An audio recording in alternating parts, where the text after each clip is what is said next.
I don't have a problem with people being religious because I just think life itself is too open-ended. It's too confusing. And I think we're evolving. And part of our struggle in evolving is these unanswered questions. We want to seek these answers, but in the meanwhile, they just give you so much anxiety and it fucks with you so much. There's nothing wrong with joining a cult. I think you gotta just join a nice, friendly one. Like, the Mormons are a good cult. Here's why. They don't get mad at anybody. Like, they never kill anybody. Like, here's a perfect example. Matt Stone and Trey Parker, the guys who created South Park, they made a hilarious musical called The Book of Mormon. It's fantastic. If you haven't seen it, it's so fucking hilarious. But it's also brutal. Brutal about the Mormons. You know what the Mormons did? They went to see it, and they took out a full-page ad in the playbill that said, if you enjoy this musical and you want to find out more about being a Mormon, please visit our website. They just took it right on the chin like champs. They didn't get mad. They didn't get defensive. They didn't kill anybody. That's a good cult. They just said, what do you want to do? We got 9 wives. Shut the fuck up. And everybody just chilled. Just chilled. That's a good religion. It's a good cult. Some cults aren't that good. They get fucking testy. You know the one. You don't have to say, you know what I'm talking about. There's that one that'll kill you if you draw their guy.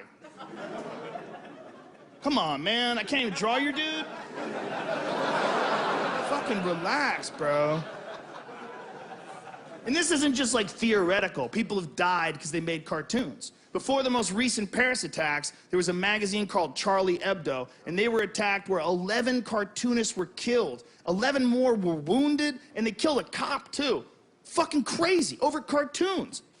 And when there's radical, crazy people in the world, what's interesting is the reaction to radical, crazy people and how everything just sort of kind of balances itself out when things get weird.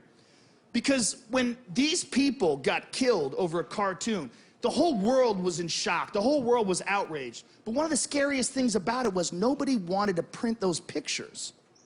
You couldn't see them in the LA Times. You couldn't find them in Time magazine. You had to go online and find them.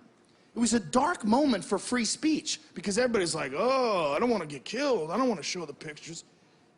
It was weird until the balance. Because after they got killed and nobody wanted to print the pictures, word got back to Texas, where they promptly held a Draw Muhammed contest in Garland, Texas. I'm not making a word of this up. You can Google it and I'll wait. They had a Draw Muhammed contest in Garland, Texas. 2 dudes showed up, started shooting at the building. They were killed almost instantly. Why? Because they were at a Draw Muhammed contest in Texas. How obvious does a trap have to be before you start getting suspicious? You ever go to Texas? That's not Santa Monica, bitch. That's a totally different kind of white people. Those are some Wild West people that have computers and modern guns. Here's how I know this. I'm gonna tell you a fact about Texas that'll change the way you think about Texas. There are more tigers in captivity in Texas in private collections than there are in all of the wild of the world. I'm gonna repeat it because I know you're like, oh, the Fear Factor guy's just making shit up to make his jokes work. No, there's more tigers in dudes' yards in Texas than the rest of the fucking planet. How is that possible? Because they can. Because they went through the rule book. Don't say shit about tigers. Order it up, dude.